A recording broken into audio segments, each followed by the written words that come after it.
If you're thinking of buying off-road lights, but you have no idea where to start, beam pattern, sizes, colors, where to even mount them, or what's even legal? Well, this video is gonna break all that down for you. No fluff, no overcomplicated stuff, just everything you actually need to know before you spend your money. And I'm gonna use my own vehicle as the example throughout so you can see how all of this works in a real setup. Let's get into it.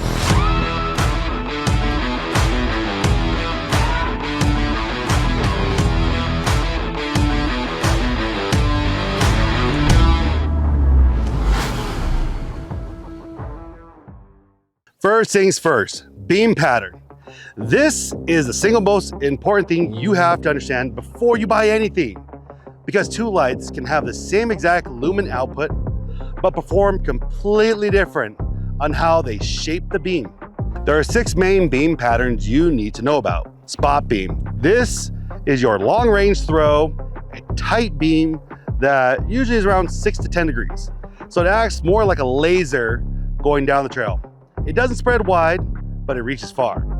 We're talking hundreds of meters. So spot is when you're moving fast down open terrain and you want to see a little further ahead. The more time you have to react is best.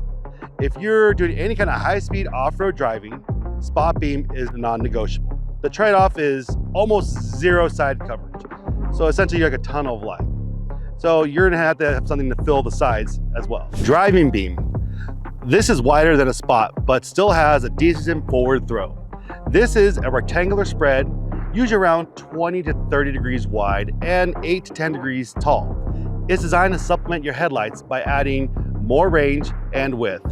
Driving beam gives you a balanced mix of forward distance and side coverage. It's the most versatile everyday beam pattern.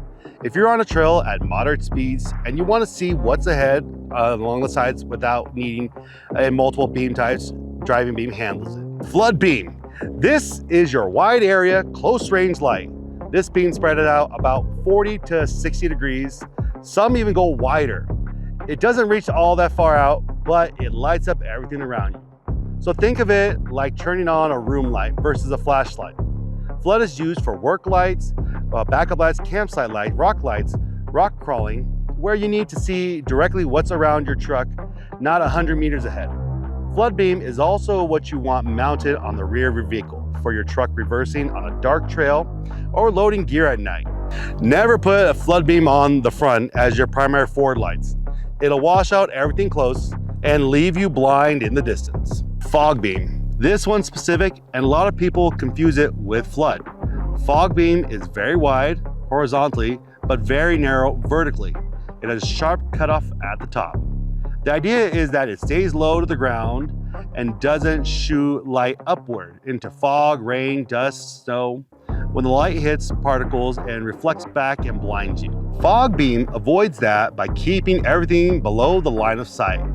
These are designed to mount low, below your headlights, either in a stock fog light position or low on the bumper. Fog beams in amber is one of the most effective combinations for bad weather driving. If you live somewhere with heavy fog, regular dust, or lots of rain, a good pair of amber fog beams is a game changer. Combo beam. This is exactly what it sounds like. Spot and flood combined into one light. Usually center LEDs are focused for a long range spot throw, and the outer LEDs are angled wider for flood coverage. You get distance down the middle and spread on the sides, all from one unit. And combo is one of the most popular beam patterns for a reason. If you can only buy one pair of lights, combo gives you the most coverage. It won't be the most focused as dedicated spot or wide as dedicated flood, but it does both jobs well enough that most people are happy with it. Scene or work beam. This is the widest pattern available. Usually 120 degrees or more, it throws a massive circle of smooth, even light in a short radius. This is not a driving light at all.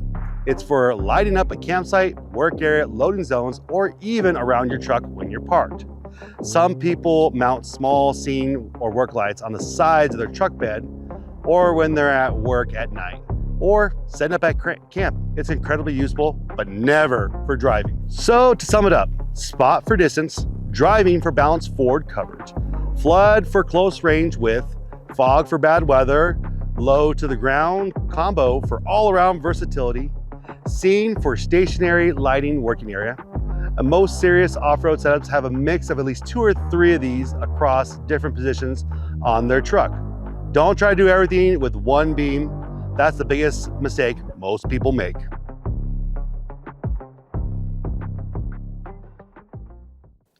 Next up, what size do you actually need?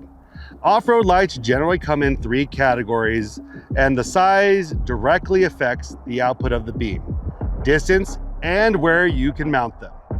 So small pods, those are usually around 3 to 4 inches. These are compact, lightweight, and designed for tight mounting like A-pillars, grill, small bumper cutouts. But don't let that fool you. The 3-inch light pod can still throw well over 200 meters. These are your ditch lights, your accent lights, your secondary coverage. The smaller housing limits how many LEDs and how big a reflector can fit in the inside. So you're not going to get the output of a 7-inch light, but for what they do and where you mount them, they're essential. Mid-size pods, around 4 to 5 inches.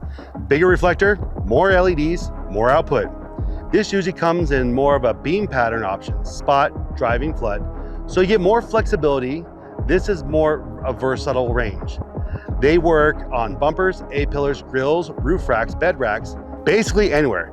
If you're only buying one pair and you want one size that can do most, this is the sweet spot. They're big enough to put out real light, but compact enough to mount without looking bulky. Large lights, 7 inches and up. These are your primary off-roading lights. High wattage, high lumen output, long beam distance. A 7-inch light can push 8 to 10,000 lumens per light and throw a beam past 500 meters. They usually run combo beam patterns because at this size, you have enough reflector area to do both spot and flood effectively. These are meant for your bumper or roof mounting where you need maximum coverage and you have the space to fit them. The trade-off is weight, size, and wind noise if you're mounting them on the roof. These are the lights that turn night into day. Then there are light bars, 10 inches all the way up to 50 inches or more. These are a different animal entirely. They pack dozens of LEDs across a long housing and produce massive lumen output. Light bars are typically mounted on the roof, front bumper, or behind the grill. They're great for covering a huge area, but they also catch a lot of wind. They're hard to hide, and they're the first thing law enforcement notices.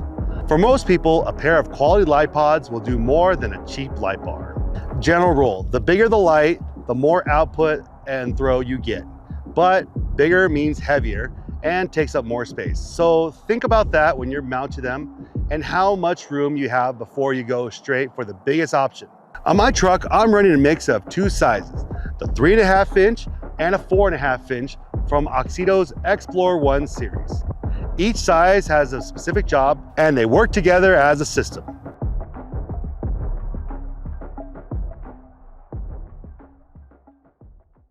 So now let's talk color, white or amber. This one's simpler than most people think about, but it makes a huge difference on the trail. White is your clear night light. Most off-road lights run around 6,000 Kelvin color temperature, which is close to natural daylight.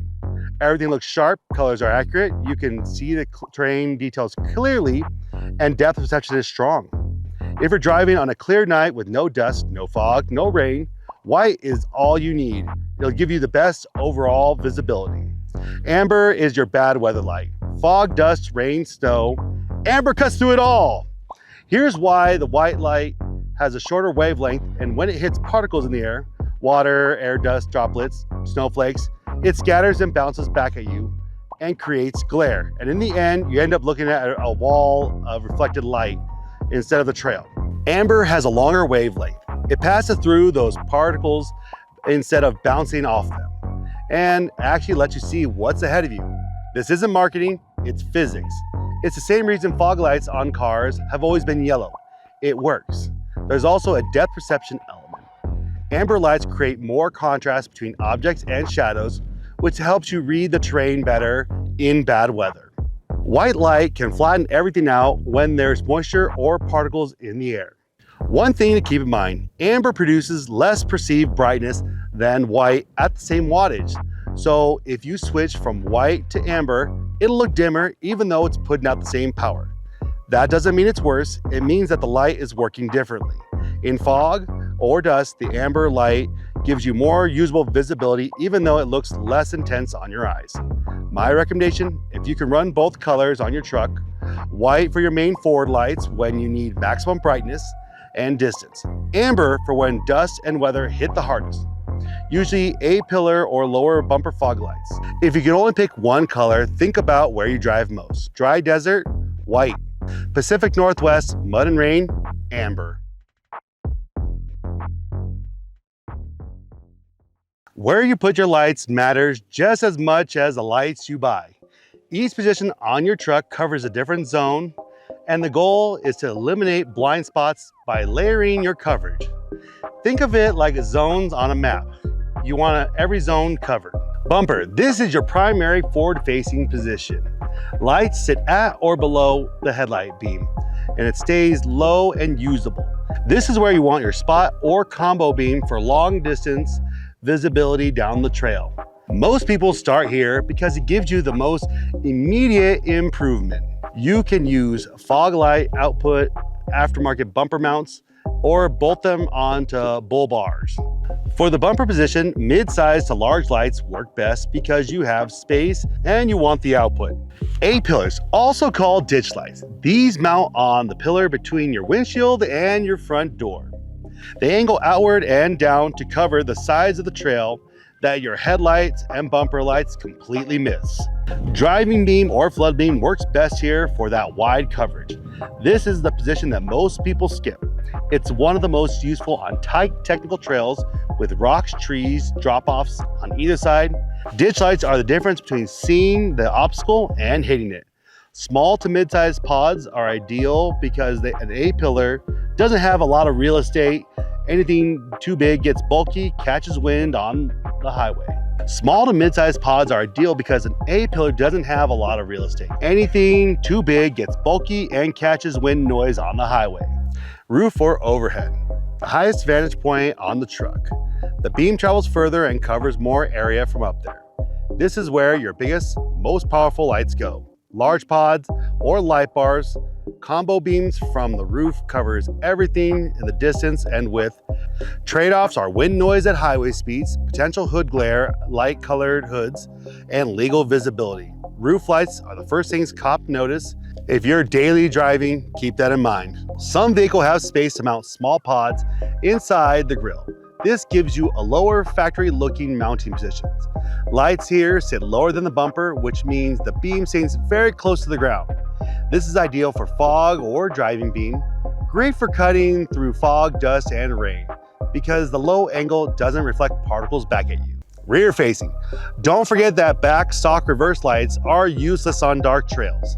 A pair of small floodlights or driving beam pods on the rear bumper, bed rack, or under the tailgate gives you visibility for backing up, loading gear, lighting up a campsite. Flood beam works best here because you want a wide, close range coverage behind you. Bed or side mounted. Some people add small scene or floodlights on the side of the bed or on the bed racks. These are for stationary use, working on the truck at night, lighting up a campsite, loading and unloading gear. Not for driving, but incredibly practical. The key is thinking about your lights as a system. Each position covers a different zone. When they all work together, you've got full coverage and no dark spots.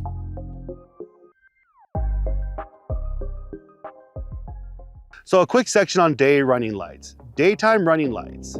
A lot of off-road lights now come with built-in daylight running options, usually in amber or white. Some have a switchback capability when they can toggle between both colors. Why does this matter? Well, first, it makes you more visible on the trail or in low lighting conditions during the day. Dust kicked up by the truck in front of you, overcast skies, early mornings or late evenings. Day running lights help out other drivers see you coming. Second, let's be honest, it looks great. Amber or white glow running across from the front of your truck during the day gives you a really aggressive, purpose-built look. There's a reason every overland build you see on Instagram has amber day running lights. The day running lights run lower power than most main beams, so it's not blinding anyone or draining your battery. Some states do count day running lights as auxiliary lights though, so it's worth checking your local laws if you're running them on public roads. One tip, if you're choosing between white or amber day running lights, amber stands out more in the daylight and gives your truck more of a distinctive look. White day running lights can blend in with your headlights and looks less intentional.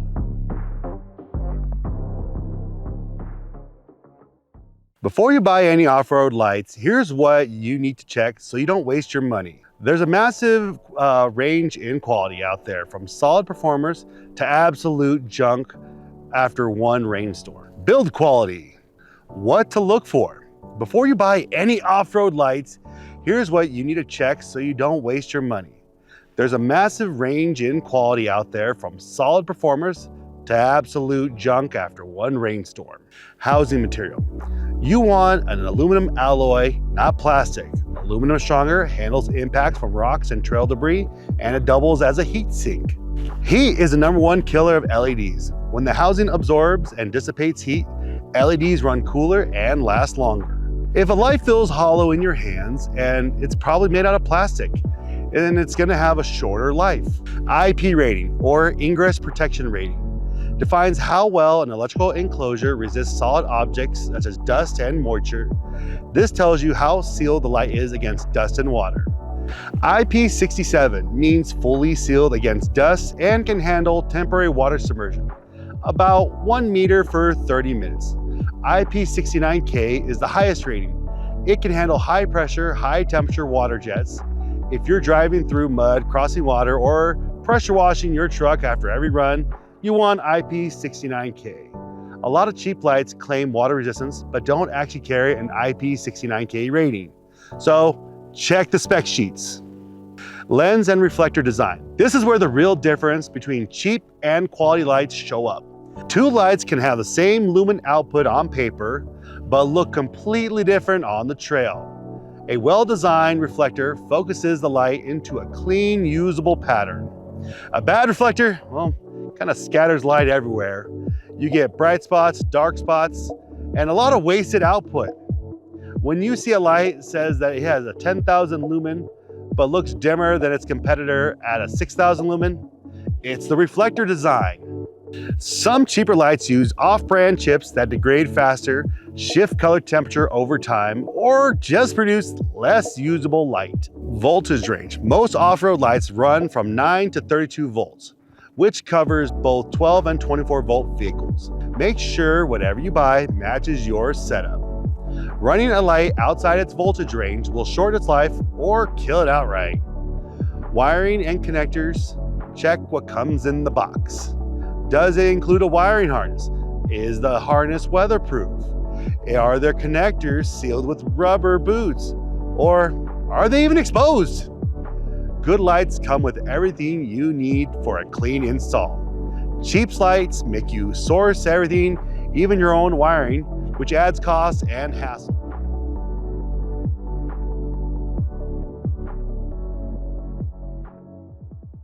Wiring basics. All right, this is the part that scares a lot of people, but it's not that complicated. If you can follow a basic diagram, you can wire off-road lights. Most off-road lights come with a wiring harness in the box. The basic setup goes like this. The harness runs from your battery through an inline fuse, then to a relay, then out to the lights. You're going to run a switch from the relay to a toggle switch inside the cab. When you flip the switch, it triggers the relay and sends full power from the battery to the lights. Why the relay? Because the lights pull a lot of current. If you run that current through a small switch directly, the switch would overheat and eventually melt. The relay would basically be a heavy-duty gate, the switch that tells the relay when to open and when to close. The fuse is there to protect everything. So if there's a short, a wiring issue, the fuse blows before anything catches its fire. Also, always use the correct size fuse for your total amperage.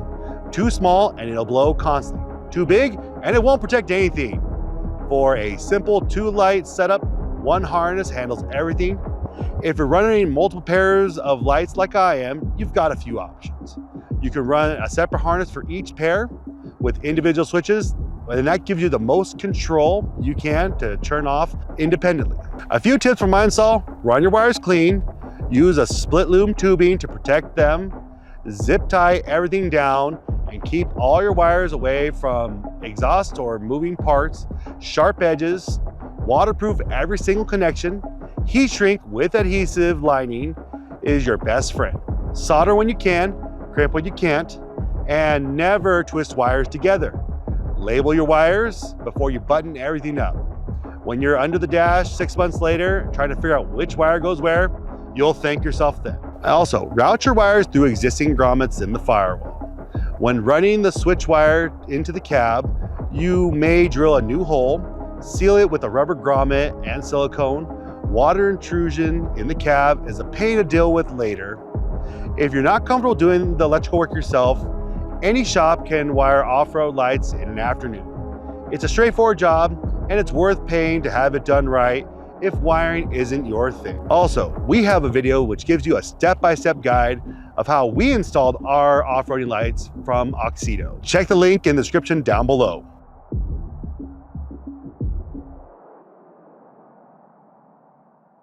So, legal stuff. So the question everyone asks, are these legal?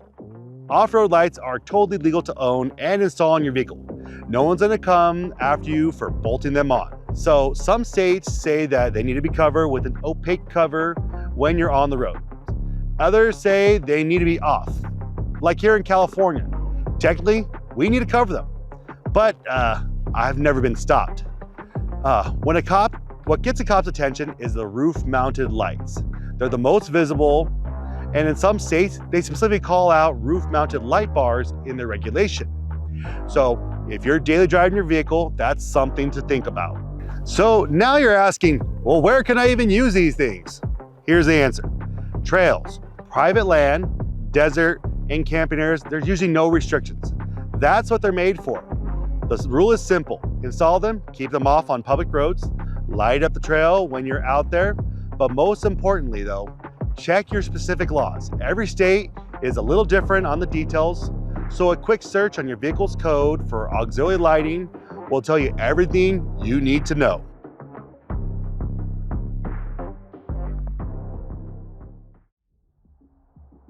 So that's everything. Beam pattern, size, color, mounting positions, day running lights, build quality, wiring, and legality. All right guys, that's a lot of information, but if you take away one thing from this video, it's this. Think about your lights as a system, not individual purchases. Each position, each beam, each pattern, each color serves a purpose. When you plan them out together, you get a full coverage with no blind spots. When you just slap some random lights on, you end up with partial lighting and blind spots. So on my vehicle, I have set up from AUXITO's X-PLORE 1 series is the 3.5-inch lights in the ditch light position in a driving beam. And then across the top, we have the spot beams. They're wired up, all in 2 separate sections. So we'll have 4 in this middle and 4 on the outside light up together. Now, these give me the best coverage I can for my setup for my adventures. But I must say they are worth it. For the price point I got these lights for, they have made my adventures that much brighter. All right guys, if you have any questions about how to set up your wiring system or your lighting system, leave a comment down below. I'll be able to help you as best I can. If you found this content helpful, please consider subscribing. Also, if you guys like AUXITO, please consider giving them a thumbs up. All right guys, we'll catch you in the next one.